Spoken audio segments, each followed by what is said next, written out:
Yes. Personally, I just want to say that if as many people watch the Super Bowl, watch this, we'd have a better society. So.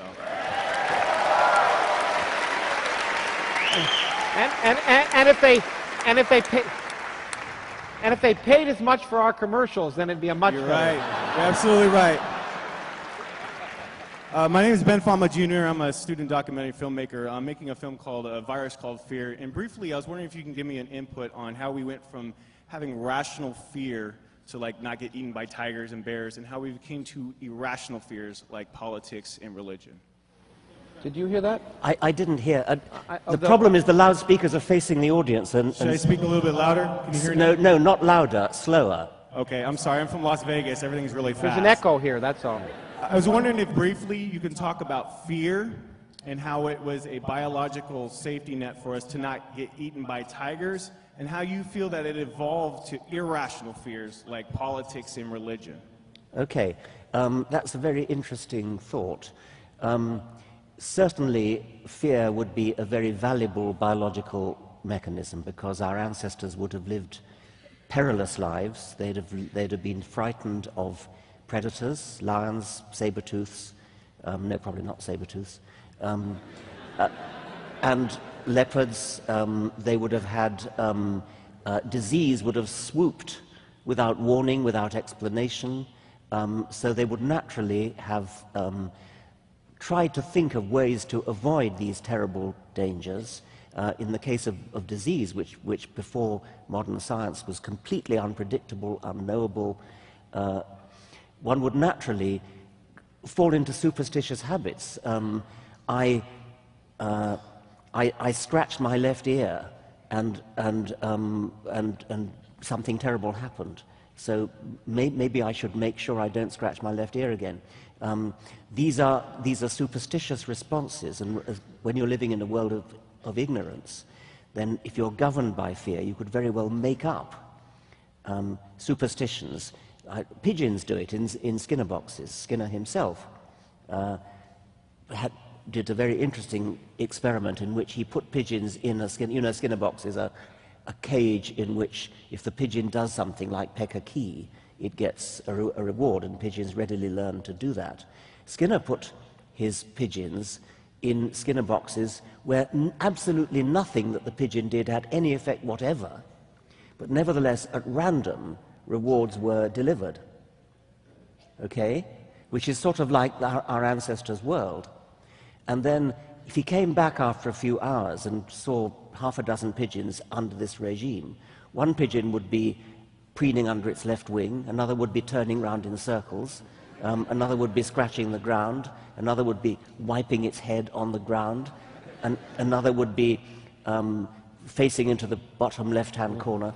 Each pigeon had superstitiously done something, accidentally been rewarded because that's when the mechanism produced the food, and carried on doing it. And so each pigeon became a kind of maniac for doing a particular ritual, which is exactly like one tribe sacrifices a goat in order to make the rains come. Another tribe gets down on its knees and faces Mecca and prays 5 times a day, whatever it is.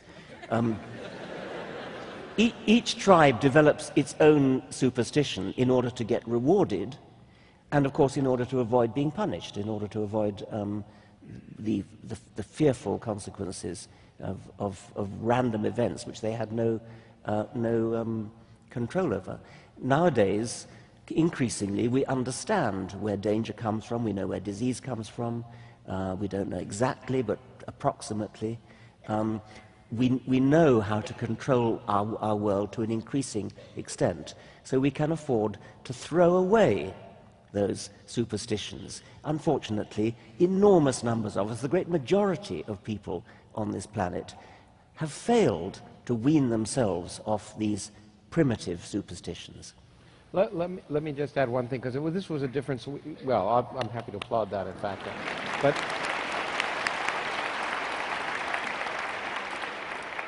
because this is, I remember from an earlier discussion, we disagreed a little bit about this, but because Richard lives in Oxford, and I have to remind him that people are irrational, as well as rational. That I think irrationality is a central part of being human. We need it.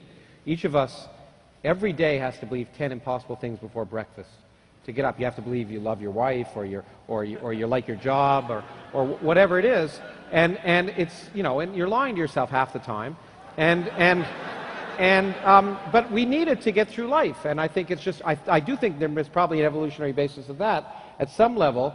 To face with a universe that doesn't care about your existence, you often have to invent realities just to motivate yourself to go on living. Robert Trivers, the distinguished evolutionary biologist, has just produced a book on self-deception and the evolutionary benefits of self-deception. I can't remember the title because it's one of those many books where the title is different in Britain and America, which is a scandal, by the way. That should never be allowed.